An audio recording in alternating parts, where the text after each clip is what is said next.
Jesus and Peter and James and John are returning from the mountain where Jesus was transfigured. And a man came running toward Jesus.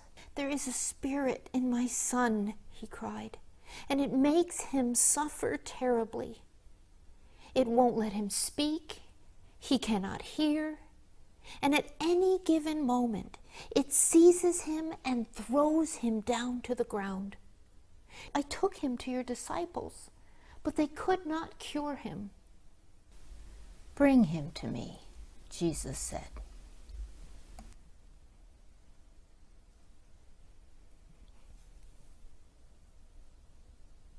And when the spirit in the boy saw Jesus, it seized the boy and threw him down to the ground. And he began tumbling around and foaming at the mouth. "How long has he been like this?" Jesus asked. "Since he was very young. The spirit has had control of his body.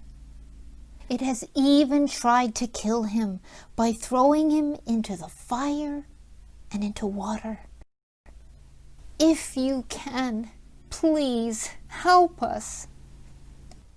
"If you can," Jesus said to the Father, "all things are possible for him who believes." Immediately, the Father replied, "I do believe. Help my unbelief." And then Jesus went to the boy and said,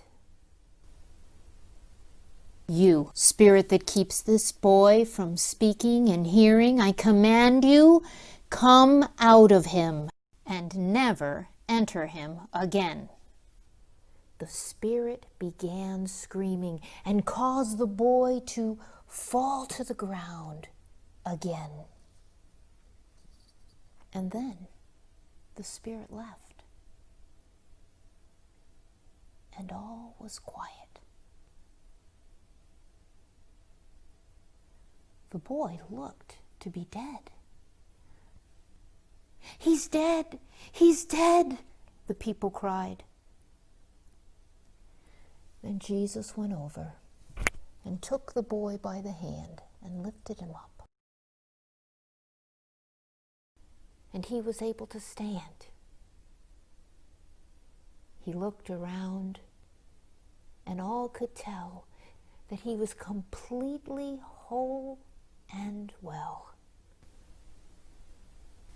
Everyone was amazed and stood in wonder at the power of God.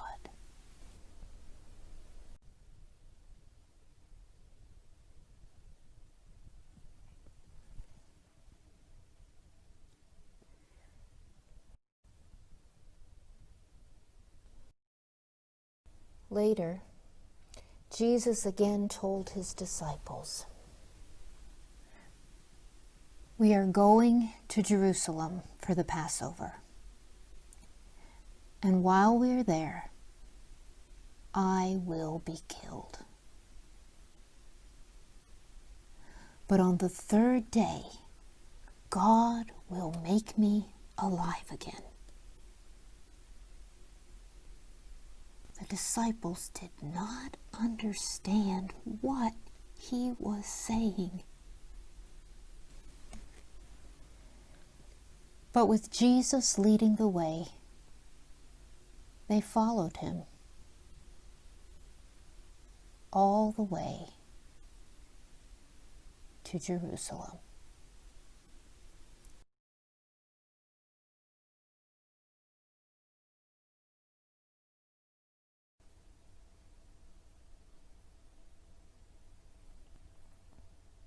Now I wonder what it was like for this boy to have a spirit that at any given moment would throw him down to the ground, tumbling around and foaming at the mouth, and even tried to kill him.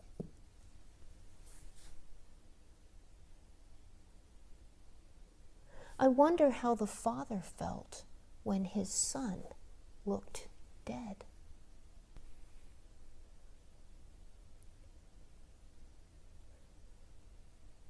I wonder how the father feels as Jesus lifts the boy up so he can stand and all can see that he is well, cured.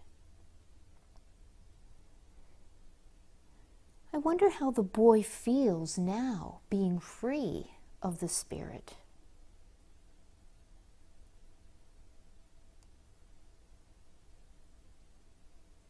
I wonder how the boy feels about Jesus.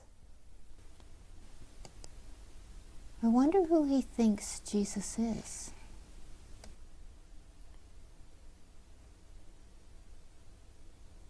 I wonder what the Father meant when he said, "I believe, help my unbelief." I wonder what the disciples are wondering when they see the boy whom they could not cure, now completely whole. I wonder how Jesus' disciples feel now as they go off following him to Jerusalem.